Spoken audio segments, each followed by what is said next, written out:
Okay, well, I'm very happy to be sitting here with you and having this great conversation. I'm sure you will inform us splendidly about this topic. Thanks so much for making the time. I will take a few seconds to introduce you so everyone knows what your expertise is on. So Steve Hewitt is Senior Lecturer in the Department of History at the University of Birmingham in the United Kingdom. He has written extensively on topics related to security and intelligence in the past and present, and in a US, UK, Canada context. His books include The British War on Terror, Terrorism and Counterterrorism on the Home Front since 9/11. Currently, he is working on two projects. One is a history of terrorism and counterterrorism in Canada, and the other is a history of lone actor terrorism in a US, UK, Canada context. So thank you so much for being here today. I have a couple of questions that I would like to ask, and just I'm here to be informed. We all are. So I want to just basically, I mean, I guess understand why you got interested in this topic, what drives you, and what do you think is the most important for the general public to know about such a sensitive topic? And leading into that, based on that little intro, some insight into radicalization itself. I mean, there are many paths to radicalization there. And I think people usually have a very black and white approach to it in terms of, okay, it's related to religion, it's related to, and it's not that linear. So I would love to hear your thoughts on the many paths to radicalization and how things have been changing in the past couple of years in the UK specifically, if you want. Sure, sure.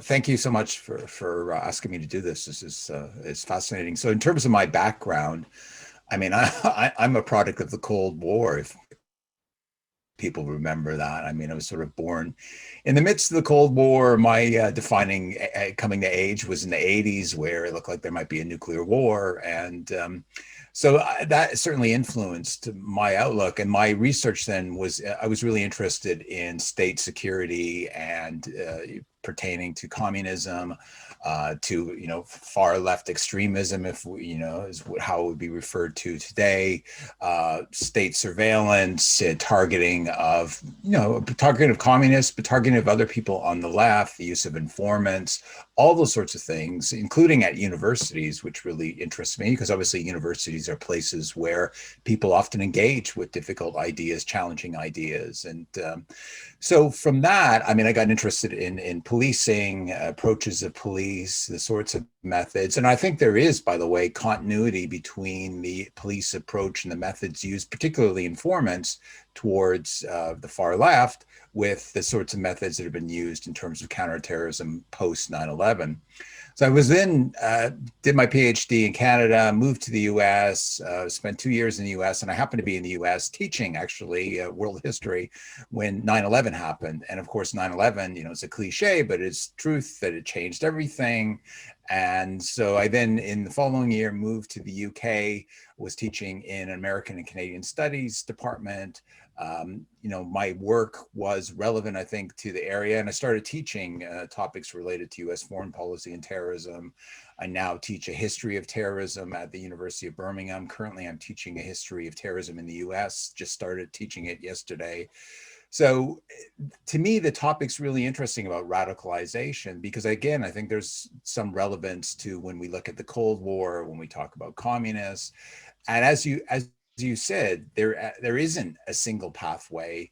And this idea, I mean, I think it was at one point the New York Police Department had this sort of notion of a conveyor belt, that there was this nice, neat little way, you know, route that people followed from becoming holding extremist views to becoming a violent extremist to, you know, actually doing an act of violence. And of course, you know, nothing could be further from the reality. And we know that because we know it from examples. We know it from, there was a leaked document put together by MI5 that was leaked to the Guardian newspaper a few years ago, where MI5, the British security service, admitted there was no nice, neat pattern to explain why A holds extreme views, is angry and remains peaceful, and B holds extreme views, angry, and ends up blowing themselves up on the underground. So I think, I mean, again, I'm speaking as a historian, and one of my pet peeves is with the way the field is dominated by social scientists. And of course, people are looking for these broad patterns and for nice explanatory models, and politicians, that's what they want, right? They want a sort of silver bullet to how do we stop this person from becoming a terrorist? And obviously there's some people that can suggest, there are patterns, but I'm, as a historian, I'm skeptical, but I would say, if I'm going to generalize, that there are both micro and macro factors when it comes to so-called radicalization. The micro are things related to an individual's personal circumstances. So perhaps they were a victim of violence, perhaps they experienced discrimination, they had some sort of grievance, related to their own situation. And then that overlaps, coalesces with the wider macro factors, such as, I don't know, the invasion of Iraq, for example, was a big driver towards extremism and violence for many in the UK. And the Blair government was warned about that. On the far right, it might be anger over immigration or demographic change and things such as that. So I think it's both those, it's about personal circumstances and it's about the wider societal circumstances, and the two coalesce. I think this is especially true, by the way, with lone actor terrorism. Sorry, that was a long-winded answer. No, long-winded answer is what we're here for. Thank you so much. No, it's what I find very valuable about also your insight is that precisely have this historian perspective. So definitely looking forward to a lot of examples and that input there, because I think that's as we talked about earlier, it's not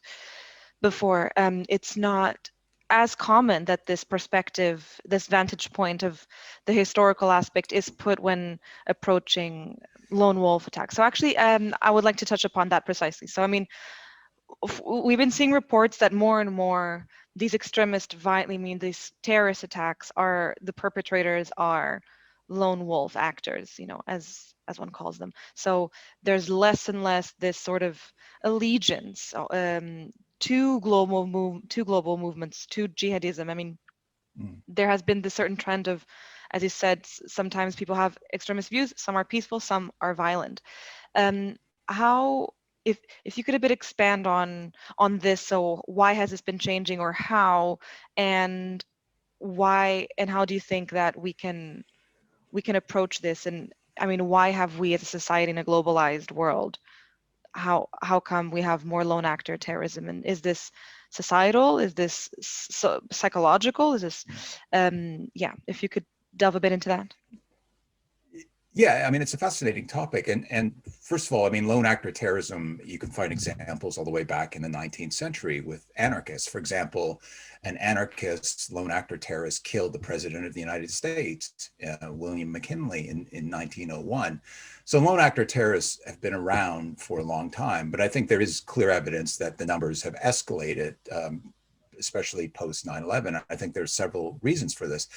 Some of it, I believe, is success by security agencies in uncovering these big plots, the kind of 9/11 style plot where you've got multiple people involved in it. The thing about those plots is obviously the risk from them is much greater than from lone actor terrorists in terms of the damage they can do, as we saw on 9/11. But they're also in some ways easier to uncover because can infiltrate them. The more people that are involved, the more likely, family members are to find out about it.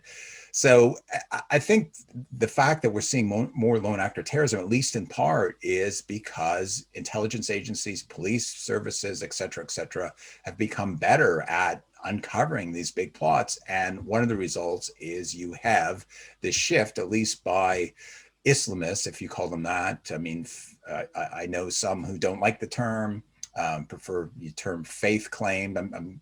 I've started talking about faith claimed Islamists, but that groups like Al Qaeda, Islamic State have encouraged their members to carry out lone actor terrorist attacks. And I think part of that is reflecting the security environment. And again, you can go all the way back to the 1880s and you can find an anarchist theorist who actually was encouraging anarchists to do attacks on their own all the way back then, in part because of the danger of infiltration by security agencies. So I think part of it is simply a reflection of the security environment. Some of it is obviously about the impact of the internet, where individuals who aren't necessarily connected to a group, can again use that term become radicalized, and in a sense can act. Some of it is about personal grievance. One of the factors that I find fascinating that I'm trying to work through in my own research is about gender. And now, normally, when you talk about gender and terrorism, I'm sure people listening will automatically think I'm talking about female terrorists, but actually I'm not. I'm talking about men and about masculinity or masculinities, and why is it, especially when it comes to lone actor terrorism. So I've looked at, in Canada and the UK since the 19th century, two countries combined, there's been about 40 examples that I could find of actual lone actor terrorist attacks. Of the 40, only 2 were carried out by women. So 38 of the 40 were carried out by men. Now, just imagine if the 38 of 40 were carried out by women, we would be talking about gender or what's going on here. But we almost have normalized violent acts by men. And I think, especially with men, when it comes to masculinities and when it comes to lone actor terrorists, there's this almost construct around male violence that an acceptable response to grievance, personal grievance or wider grievance, and often the two coalesce, is to respond through violence. And so when you look at many of the lone actor terrorists, not all of them, but many of them, there is this sense of grievance, either maybe on the personal level, on a wider societal level. And also many of them have really damaged lives, failed lives, and there's almost a way of trying to salvage something from a wasted life by doing this act of violence, and by in some ways producing something, and something horrible, but something out of a failed life. And so I think, again, as with any of these, what I say to my students is it's complicated. I mean, it's complex, and then in some ways you need to look at individual cases, and yes, there are commonalities, but each individual has a different story, and to explain how. Okay, no, but I cut everything of that. So thank you so much. And it's true, when you mentioned gender, my mind went immediately to female male. So very interesting to hear your perspective there with regards to one of the possible reasons being personal Yeah. grievances So then that we have. Mhm. yeah, I mean, if I could give you a specific example that actually relates to where I'm sitting right here. So in 2017, a man by the name of Khalid Masood carried out this attack in London. It was the Westminster Bridge attack, where he ran down people on the bridge. He then crashed his car by the Houses of Parliament, jumped out, stabbed to death a police officer before he was shot dead. He killed 5 people. I mean, was widely publicized. He was living in a flat about 2 miles or less from where I am right now, living on. In fact, I've stood outside the building where he was living, and his story is fascinating in terms of how he ended up, doing this act of violence. He was in his 50s when he did that attack.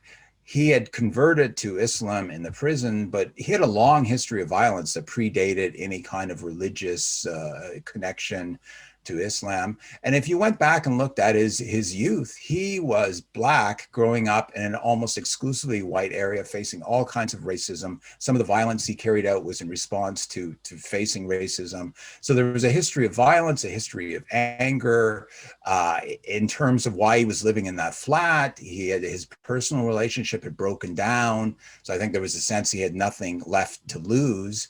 And then he kind of latched on to this wider cause and carried out this act of violence. So, when you talk about de-radicalization programs and things such as that, it's hard for me, as someone also in my 50s, to imagine that someone in their 50s who's, had a long life and sort of entrenched views is suddenly going to be deterred from following a path of violence by some kind of program.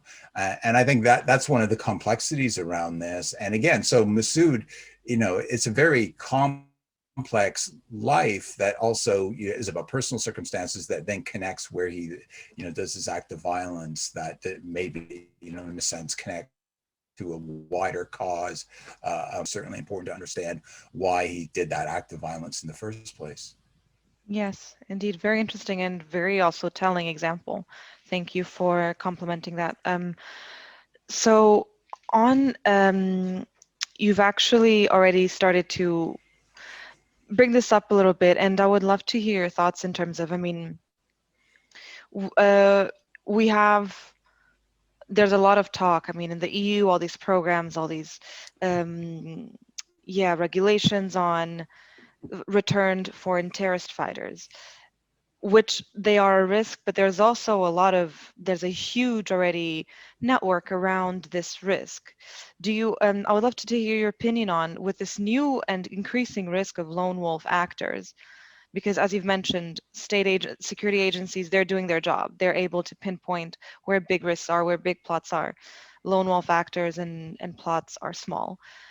Do you think that enough is being done in parallel to all the counter and anti-terrorism risks of rehabilitation of returned terrorist fighters? Do you think enough attention or programs are being done for to prevent or rehabilitate lone wolf actors, and what could be done? What are best practices, if you would have go with that?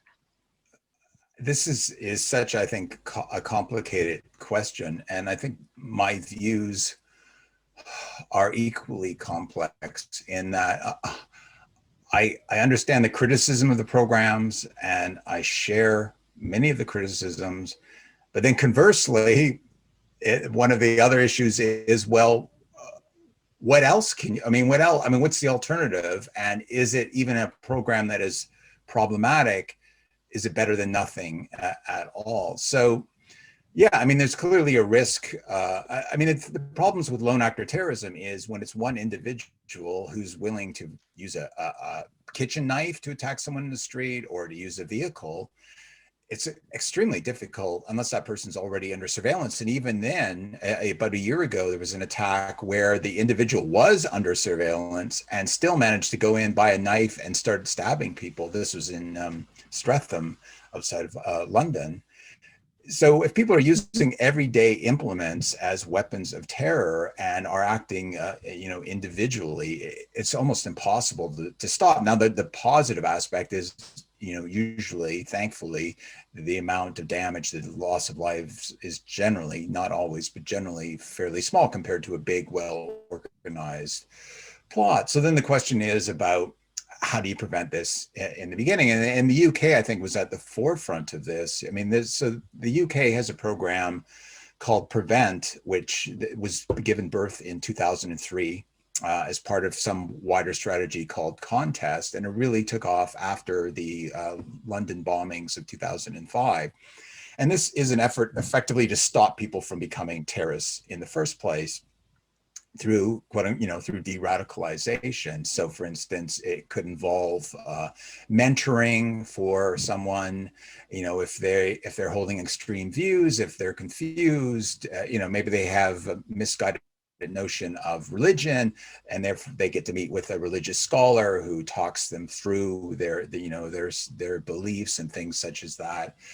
And so every year you get several thousand people that are referred to this program. Well, actually under Prevent are referred then to something called Channel, where they're giving this kind of mentoring. And that includes people on the far right. It includes Islamists. It includes animal rights extremists. But generally it's Islamists and then far right. And the numbers of far right have been increasing dramatically. The problem is, how do you demonstrate the program's successful? Because if this person hasn't actually done an act of terrorism, how do you show that the program, that they would have gone on and done one if they hadn't been referred into the program? And I don't think there's any way to prove that.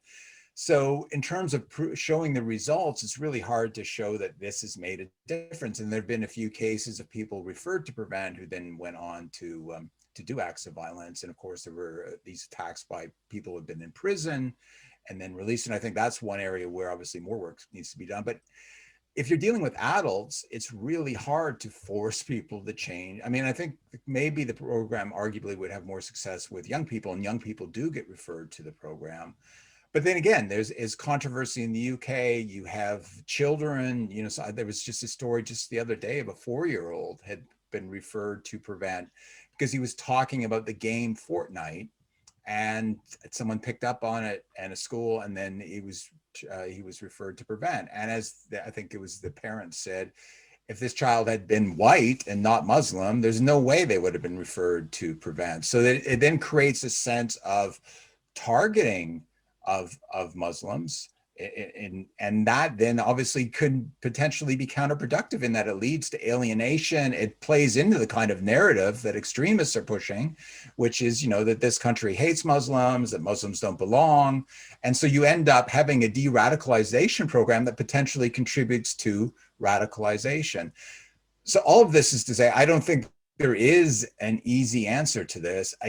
Again, every time I criticize it and I hear criticism, and as I said, I agree with a lot of it, but then the alternative is, well, but what is the alternative? Is the alternative to do nothing? And if it does have an impact, a positive impact on at least one person, is it worthwhile? But one of the, I think the fascinating things is, so if you look at the history of terrorism in the UK, the worst place for terrorism in the UK, and there were over 3,000 lives lost, was Northern Ireland. The battle over the place of Northern Ireland and the place of Catholics in Northern Ireland. The PREVENT program doesn't apply to Northern Ireland. In fact, I'm not aware of any kind of de-radicalization programs in Northern Ireland. So if it was simply about where the terrorism has been, then why isn't it in Northern Ireland? Which then leads into, is this being, targeting Muslims? The other issue is we are in a free society, and aren't people allowed to hold extreme views as long as they're not acting upon those views and trying to influence others? But is there danger of becoming a thought police whereby only certain attitudes and views will be allowed? And I think there's a danger or a risk of people, for instance, that have conservative religious views, that suddenly that becomes something that is problematic. So I think there are also, by the way, wider issues around changing demographics, increasingly diverse societies, anxiety around the growing diversity. And I think all of these things, kind of are often rolled in. Yeah, so I don't think I've given you a clear answer, just because I think it's such a, again, I keep using the word complicated, but it is such a complicated situation that there is no easy answer. And so, yeah, I'm kind of on the fence in that I agree with a lot of the criticism, but then I agree that in some ways you need something, even if there's no guarantee it will be successful. It's better than not having anything at all.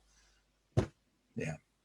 Well, I fully agree, and I think complicated answers and the ones that have you going in many directions are the best ones, precisely because these issues that we're here discussing aren't necessarily don't have clear answers. So I wouldn't expect a clear answer, and I think I found it very interesting when you delved upon the thought police issue, because actually this goes a bit in line with what I was going to get at next. So the fact that now we have different kinds of radicalization. So as you mentioned with PREVENT, whereas it seems to be a bit targeting one kind of radicalization and it may be counterproductive, there are many other types of extremism which manifest, including far left and far right. And most recently, in one of the countries that your research also includes, in the US, we saw actually of one movement, of one extremist movement, in this case far right, turn violent and not just become something that people write behind screens or talk about. So I would love to hear your thoughts on this, on the correlation or not, so the fine line between radicalization with regards to Islam, jihadism, the more traditional extremism that people tend to think of in these organizations like PREVENT, and this other new type of extremism, which is a bit linked to the thought police that you were mentioning before as well.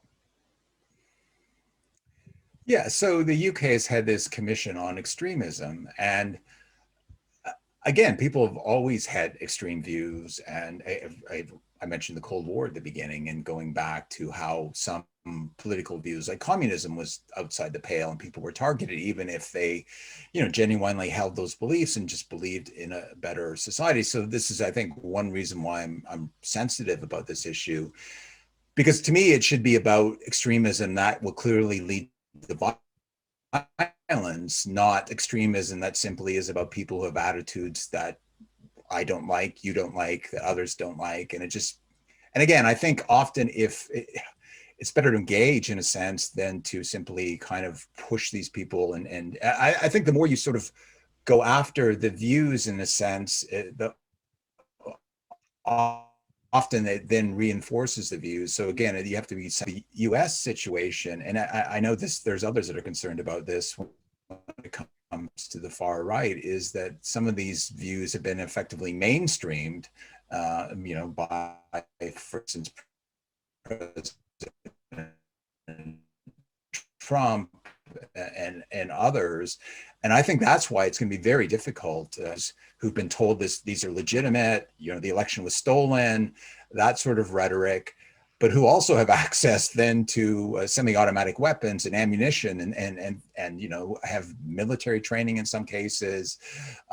That I think is a really difficult situation. And also in the US, because of the First Amendment, the kind of practices that happen in the UK around hate speech and that you can't do in the US because the First Amendment protects such speeches, such type of speech. And also obviously with Facebook and Twitter and social media allowing those views to propagate, it makes for a very difficult situation where you've got views that are extreme that in a sense become mainstream, and that grievance is there, but also people that have the ability to act upon that grievance. I just think it is a very dangerous time. I mean, if we look back to Europe last year, if I asked you what was the worst terrorist attack in Europe last year, I think people would point to what happened in France with the beheading of the teacher, and then there was a subsequent attack. But actually, people forget that there was a far right attack in Germany in February, a year ago this month, where 9 people were killed, people tied to immigrant communities.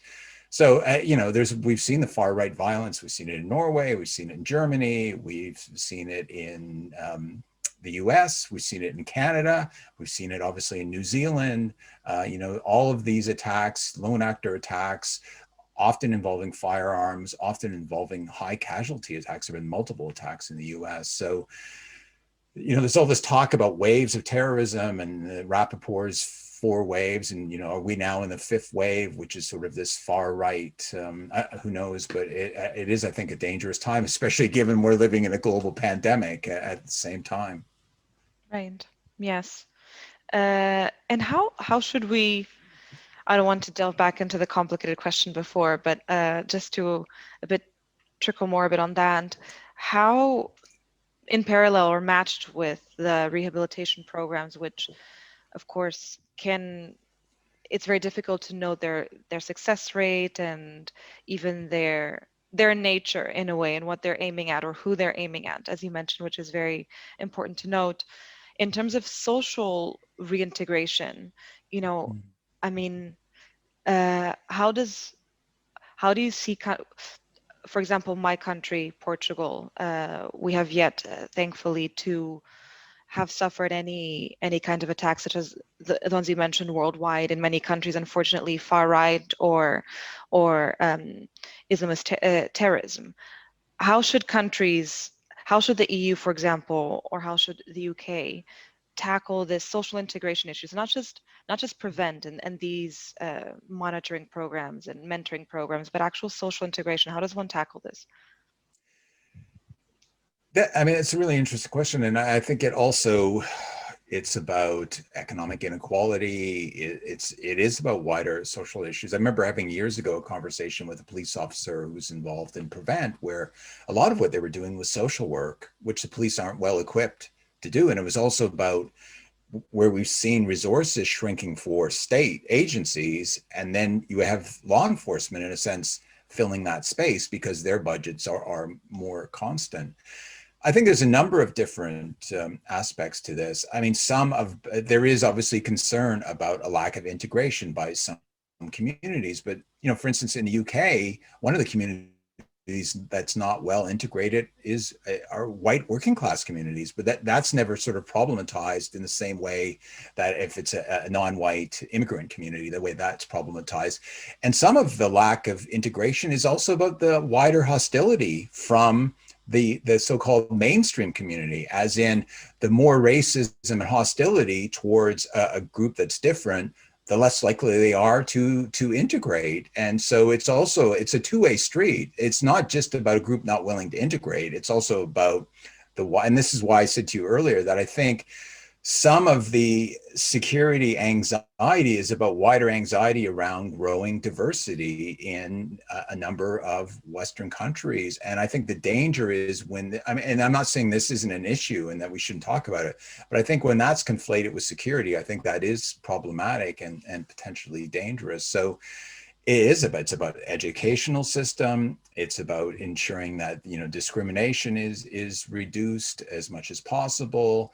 It's about economic inequality. You know, you see this a lot in white working communities in the UK. White working class men are the least likely to go to university of any sort of demographic group in the United Kingdom. So it's all of these things. It's about, you know, reflecting on the kind of mainstreaming of certain messages, you know, portraying like immigrants coming as an invasion, that sort of rhetoric that is potentially dangerous. So it's all of these things combined to try to address why people aren't integrating. I mean, I think as well, I think social media obviously fosters division as well. People kind of and it's true of, you know, the groups I'm in, you know, you end up in echo chambers where the only voices you hear are voices that mirror your own. Yeah. And yeah, it's not healthy that way, that people are being segmented and broken down on, you know, on a both a micro and a macro level. Right. So my last question would be, I mean, it's just a little reflection. I think I can understand so far based on your answers, but when looking at radicalization and terrorists, extremists, if we were to put it within a nature versus nurture scenario, do you find both play a role? Only one? I mean, what's your take there?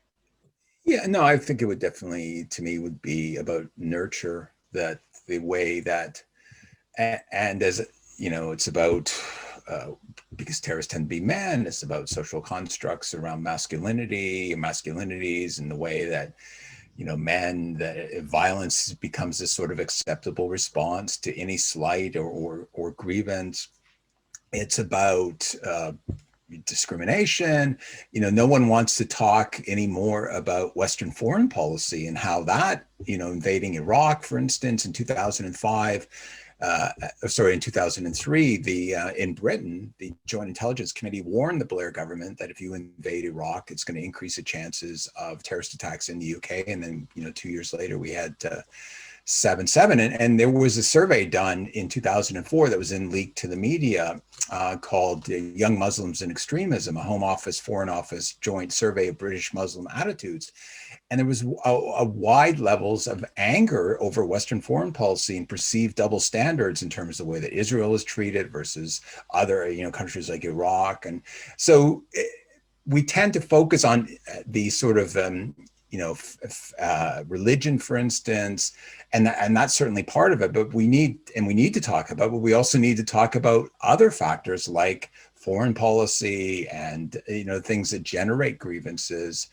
So yeah, I think we, in a sense, the society that these things are constructs. And I mean, I was just thinking myself, like I'm effectively an immigrant to the UK. And, you know, I have British citizenship. I love the UK. But then I was thinking, you know, what if the UK invaded Canada, or what if the UK started bombing the area I grew up in Canada? I don't think I would engage in violence, but I would certainly be very angry, and I might have sympathy towards others that might do acts of violence. And I just think we often need to reflect on how what we do is perceived elsewhere, and then, you know, think about whether this is the right course to follow, and that we're all, in a sense, then part of this, and we're part of the problem, but we're I sound like a politician now, but we're also part of the solution as well when it comes to these issues. Right.